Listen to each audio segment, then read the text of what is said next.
Hey y'all, welcome back to Untable Outdoors. I'm down here in the basement of my good friend, White Shadeway. Yes, sir. On today's episode, we're going to be restoring deer antlers. I brought the dead head that I found on the side of the road to try a test run on, but then we'll also feature some of his bucks. Got 3 of them to do. I didn't bring no other bucks, but we'll hop into it. Alright guys, here we are, starting it off. You the man, go ahead and do it. So, done that here. He got classic roast, coffee grounds, and that's what you want. You don't want like chocolate latte or something like that. Mate frappe.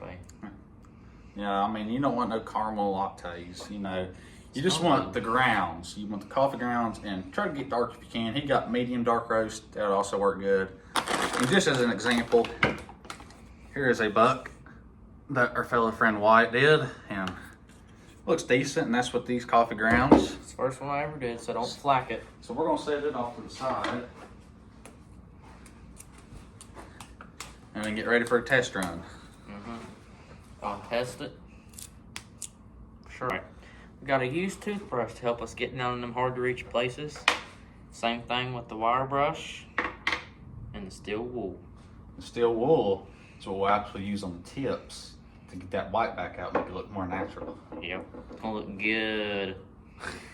It's going. All right, straight faces.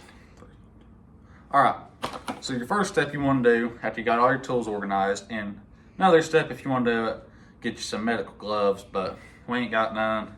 We're going raw and in there. So get your hot water, and take your coffee grounds, and you just want to pour it in there till you get you good, like almost like a mud consistency. Just like so. Now, take your stick or your hand, just swirl it on around. And then when we get the consistency, we'll pick you right back up. It smells like coffee. All right, you want to turn the, just pause it? Okay.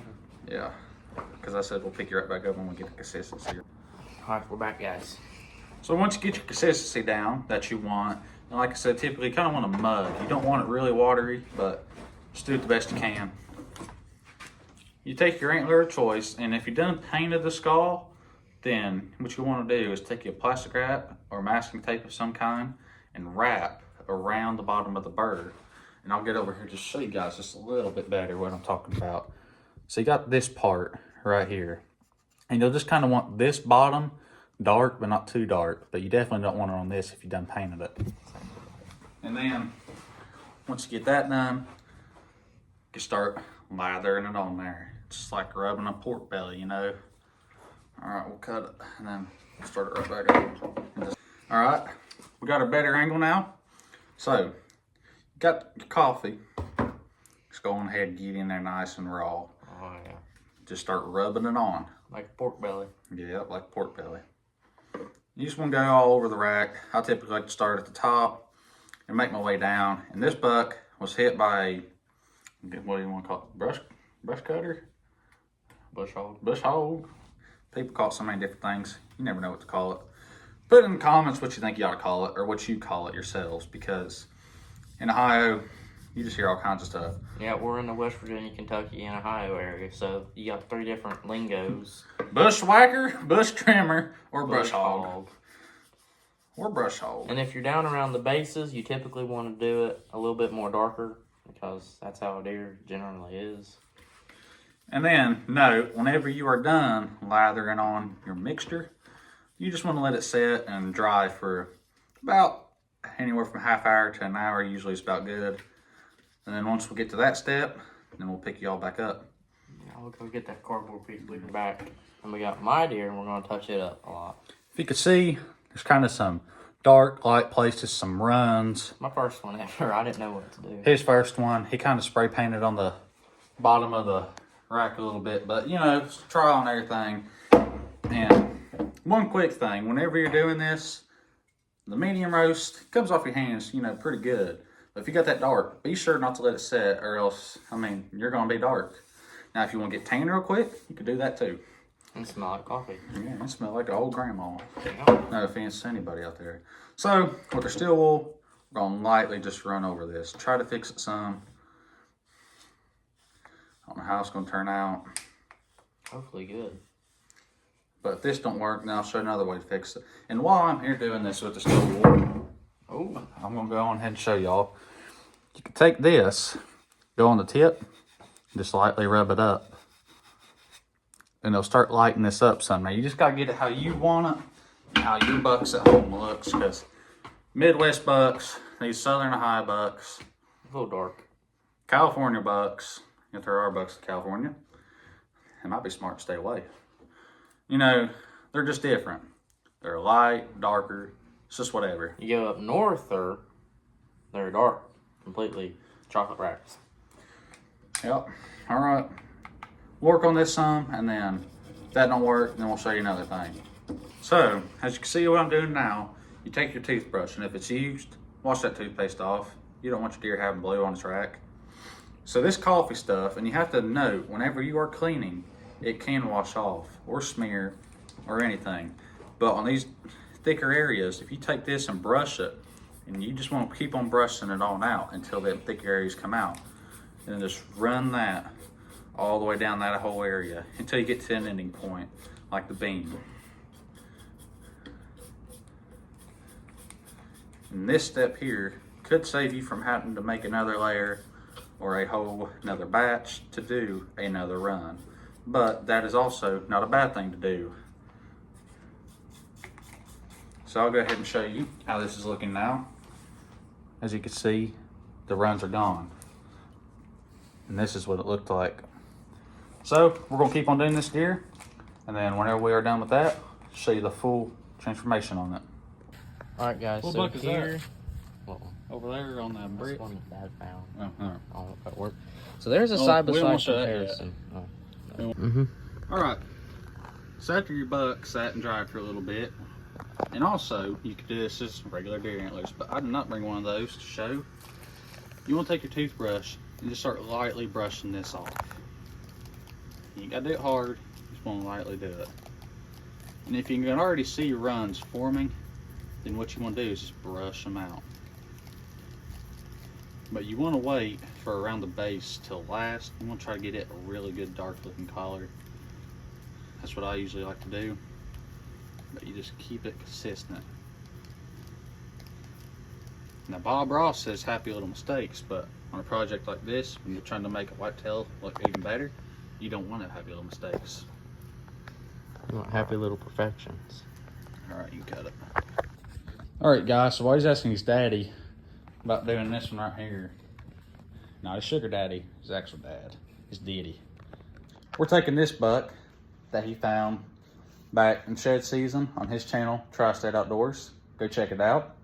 I used to be part of that channel, and I think I still got some old videos on that channel, I do believe. So, as you can see, it got some green on it. And I've never ran into this situation yet. I've only done a handful of these, if that even. But I think what we're going to try to do is get it good and cleaned off first. Try to get some of that green out. You can take your toothbrush and just keep on washing it out. And another good trick that I failed to mention, on your steel wool, right before you go to do your rack, you can run over the whole thing with that steel wool and your wired brush. And that kind of helps give it a better looking consistency, but it still turns out pretty all right in the end. I mean, it ain't bad for running to Walmart, getting you some dark roast coffee, and transforming your buck at home. So on this buck here, it had the green, and it's starting to come out with just this wire brush. I've not tried steel wool yet, but if you look on this in here, kind of got some chalk on it. What you could do is brush on that too, and you can see the dust flying out. I don't know if you can on camera or not. And it's getting smoother too. It's getting smoother. Now you don't want it too smooth, unless it's a break off and you want to make it look like a rub, like it got rubbed off. Totally up to you. But yeah, we'll get to her.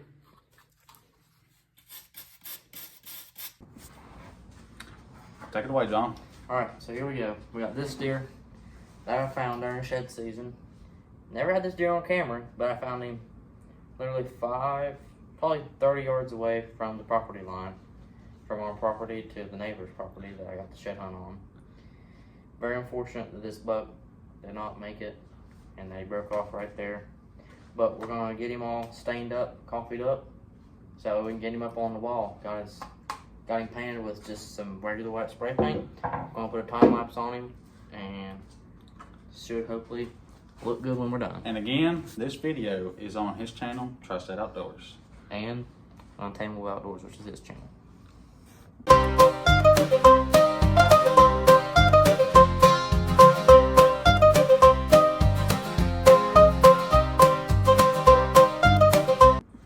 Alright, I got the one side just about done.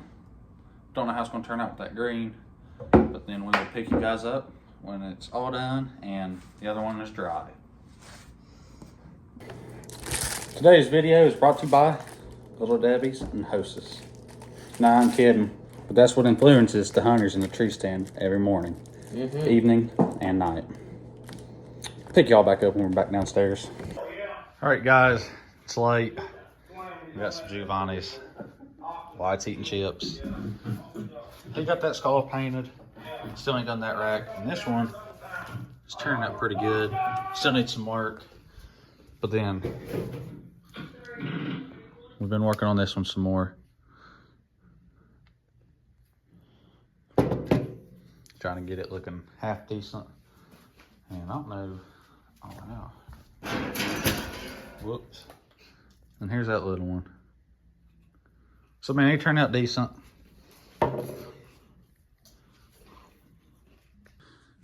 Anyways, that was kind of our tutorial on how to stain deer antlers, but it ain't good, but it ain't bad. Gives you an idea of what to do. There is way more detailed videos out there that show a little bit better how to do it, but we're just two boys having fun and doing what we like. Deer projects and fooling with the deer. Anyways, I think that'll be it for tonight. This video is getting posted tonight, and Wyatt, I believe you're going to be posting something on your channel tonight too. And a possible podcast between the two of us. Oh, and a possible podcast might come to life sometime tonight or sometime tomorrow. We do not know yet. But anyways, these bucks will be featured on anything else that we do, just to give kind of a rundown of the final project. We still got a good handful of work to do, but it's getting late and we want to get videos out. But you kind of see transformation from bleach to getting color back. And then the only thing that we did to the skulls was paint them. Anyways, I think that'll be it for tonight's video. And if y'all like it, like, comment, subscribe to Wyatt's channel, Trusted Outdoors. And on my channel, you can find shed videos from part 1 to part 4. This was in one of those features. Anyways, till next time, Untamable Outdoors.